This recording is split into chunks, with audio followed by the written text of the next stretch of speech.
أخوف غير الدجال أخوف على أمتي. قلت يا أبا ذر اجبلي دجالي كو فتنة دجالي قالك ومازن السر أمتا من بل اجبلي فتنة دجالي تشتايدي قالك هاي أجي ترسمش أمتا من تشتي من نامن بسري أمتا مبيت. قلت يا رسول الله أو تشتهوصا اش دجالي مسترتجي ترسي ببتا فتنة السر أمتاتا بري أمتاتا بدنا ضلالتي وريكي طارستاني. قلت الأئمة المضلين قلت زانا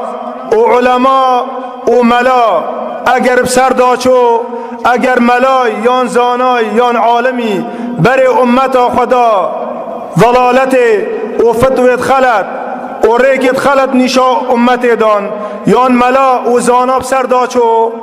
کو اواهنه ده به سبب هنده امت آمجک همین سردا بچد دجال فتنه که گلک مازم بی نین امتک هبت کو پیغمبر وانا علیه الصلاة والسلام امت آخویاش دجالی هشیار کری هند مازنه پیغمبرت بیجت صلی الله علیه وسلم تی بنی آدمی نکده سری عدری کو مسترینش فتنه بوانش فتنه دجالی. بل ابو ذر بيجت ويشافي پیغمبري عليه الصلاة والسلام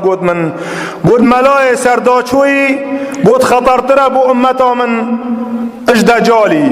ادوي خود بيداورن قو قلق جارا ملاك دي فتوكا خلط بو كساكي ليدت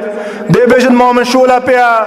ملا برپرسا آیا تو اب ملا و دي داخل جهنم خودي بنيانا نبيجا وقت ملاي فتوى بوتا ليدا وقت الريبا بوتا حلال كر تبيجي ما مشولا بأمانة أزدقوه خادمة چل سر منينا والله وبالله تبزاني فتوى خلتش زاناك دركت او تقوه